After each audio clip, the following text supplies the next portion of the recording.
E aí pessoal, eu sou Marcelo, engenheiro civil, e vou dar continuidade ao nosso módulo de tecnologia das construções. Dessa vez a gente vai falar sobre os serviços iniciais de uma obra, né? Então a gente já está adaptando aqui as obras de edifício, tá? De edificações, de casas, prédios, enfim, e o nosso conteúdo a partir de então vai ser voltado a esse tipo de obra.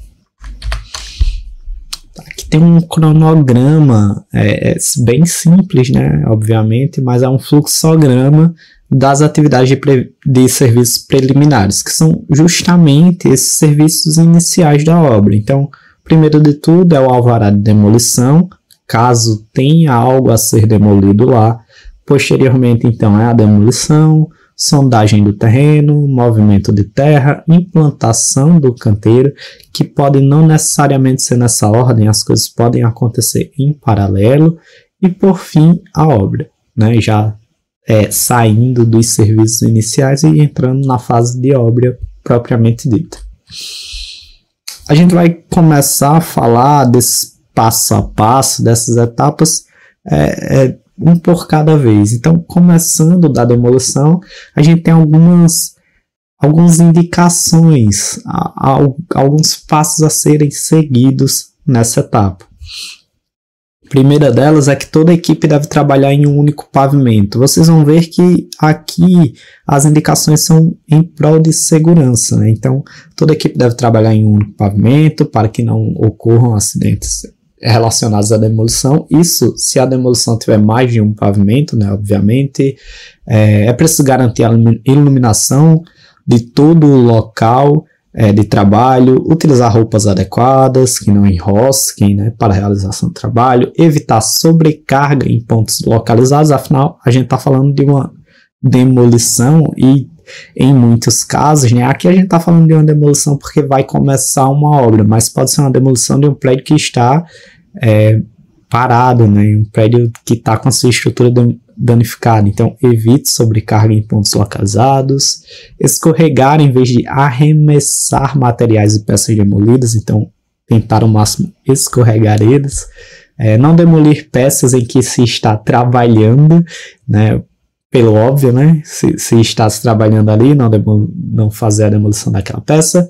E os locais de trabalho, eles devem ser periodicamente aspergidos com água, para reduzir a quantidade de poeira.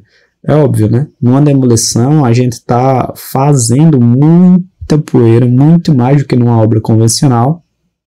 Então, para a saúde dos trabalhadores, colaboradores, a gente deve aspergir com água, aumentando a umidade e aí, por sua vez, baixando, né, as partículas de poeira no local. A demolição ela é regida, entre aspas, pela NBR 5682 de 1977. E aí você já se assusta com o ano da norma, porque ela realmente é uma norma bastante antiga. Salvo engano, ela não está mais atuante, né? Assim, né? Ela não é mais obrigatória de que siga. Porém, como é a única norma no setor, a última inclusive, é uma boa prática seguir as recomendações que ela apresenta para a demolição de estruturas. Já falando sobre os movimentos de terra agora, essa é uma etapa muito cara, literalmente falando, monetariamente falando, mas muito cara no sentido de valor também não financeiro. Então, ela é muito importante nesses serviços iniciais, porque com certeza, a não ser que você pegue o terreno perfeito, vai haver movimentação de terra no começo da sua obra. E esse é um serviço que ele exige que seja bem planejado, bem organizado e bem calculado para que o prejuízo financeiro não seja de ordem muito grande, tá? Então, é uma primeira importância. Vê só, esses dois outros tópicos são para exemplificar uma situação que poderia ocorrer. Imagine um terreno com 1% de inclinação, 20 por 50, e ele, por sua vez, ele vai gerar um volume de terra de mais de 250 metros quadrados. E aí, ainda considerar o empolamento do solo, enfim, questões que a gente vai falar depois. Mas no básico, ele vai gerar um volume de terra com mais de 250 metros cúbicos, aliás. Agora, se esse terreno ele passa, por exemplo, a ter 2 subsolos de 800 metros quadrados, com 3 metros de fundo, ele vai gerar um volume de mais de 4.800 metros cúbicos a mais. Olha que absurdo. Um caminhão geralmente carrega 6 metros cúbicos. Então, só a presença de 2 subsolos, a gente já está falando de uma frota gigantesca de caminhões de terra. Isso impacta diretamente nas formas como que a gente vai contratar o serviço, no dimensionamento do serviço e, de novo, no custo da obra e também na quantidade de dias trabalhados nessa etapa. Alguns fatores de influência para a parte de movimentação de terra é a sondagem do terreno, isso justamente por causa do fator de empolamento do terreno. O que é isso? Quando o terreno é trabalhado, o solo está lá quieto, no seu habitat natural, sem ninguém mexer nele. Quando ele é trabalhado, ele é escavado, a retro passa e arranca esse solo, né, arranca a terra, o solo ele cresce de tamanho, ele ganha volume, porque ele está se misturando com o ar. Ele deixa de ficar compacto e passa, né, a ter alguns vazios de terra. Isso aumenta muito o volume de terra. Esse fator de empolamento em alguns solos é da ordem de 1.5, 1.8, até 2 no fator de empolamento. Ou seja, a depender do solo, das condições, o solo poderia, ao ser arrancado, né, quase dobrar de tamanho. Então, a sondagem do terreno e as características do solo influenciam bastante no movimento de terra.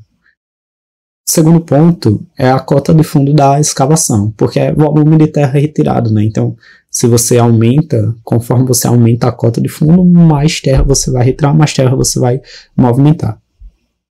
O terceiro é a concepção da sequência executiva do edifício. Isso vai afetar não no volume de terra retirado, mas na logística do carro, na logística do canteiro, porque se o canteiro já está instalado no momento em que as movimentações de terra acontecem, vai ter que haver uma logística de canteiro ali, né, de ocupação e desocupação do canteiro de obras, para que a terra seja arrancada do seu habitat natural e movimentada. Quarto ponto são os níveis de vizinhança. Isso porque a rua é um fator extremamente importante para a logística dos caminhões, né? Então, a depender do nível de vizinhança, do nível de ocupação, do quão estreita ou não é a rua, enfim, isso vai afetar na movimentação de terra. E, por último, o projeto do canteiro. De novo, sobre localização do canteiro, né? Então, o quão melhor, o quão mais eficaz, o quão menos movimentações você tiver que fazer no canteiro durante a etapa de movimentação de terra, melhor. Então, um projeto de canteiro bem feito e já pensando nos níveis de movimentação também auxiliam bastante essa etapa, influencia muito positivamente. Agora a gente tem um slide aqui dos tipos de movimento, né? Então, são 3 tipos, basicamente. Os movimentos de terra podem ser cortes, quando a terra está sendo retirada, então é o que a gente chama de corte, né? A gente está retirando a terra. Eles podem ser de aterro, quando a terra está sendo aterrada, ou seja, eu estou colocando terra ali para ganhar a cota, então eu estou aterrando, muito comum em rodovias. E pode ser corte mais aterro. Isso acontece principalmente em loteamentos, quando você tem um terreno muito desregular, o que acontece é que você vai cortar umas partes, aterrar outras, para que fique nivelado. Então você já aproveita aquela terra, enfim. Então, em loteamentos muito comuns, em rodovias também muito comuns, corte e aterro, corte mais aterro, enfim. Então, aqui tem uma observaçãozinha que a situação A, ou seja, o corte, ela é mais desejável, uma vez que minimiza os problemas de recalque que o edifício possa vir a sofrer. E aí, nos casos de uma execução de um edifício em aterro, deve-se tomar cuidado justamente com esses recalques, né? Deve-se tomar cuidado com a compactação do terreno para que não sofra esses recalques. Agora vamos pensar no porquê disso, né? Por que o corte é mais interessante? Porque quando a terra é retirada do local, como eu havia explicado anteriormente, ela sofre empolamento. Então, isso nos traz um volume que não necessariamente é o volume que ela vai ficar quando uma estrutura for colocada em cima dela. É óbvio que, mesmo o terreno não mexido, né, não aterrado, mesmo o terreno sofrendo corte, isso pode acontecer. Mas o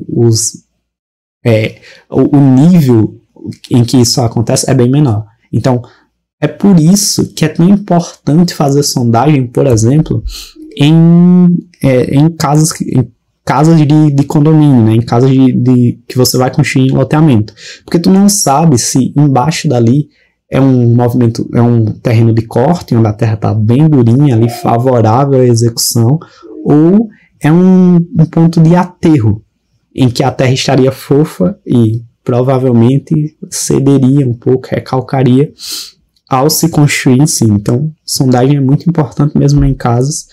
Tá, continuando aqui, a gente tem então os termos de contratação desse serviço.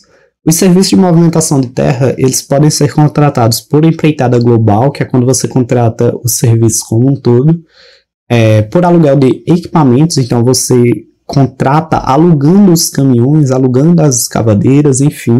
Então você não contrata as viagens, né? Não contrata a terra a ser movimentada, você contrata os equipamentos.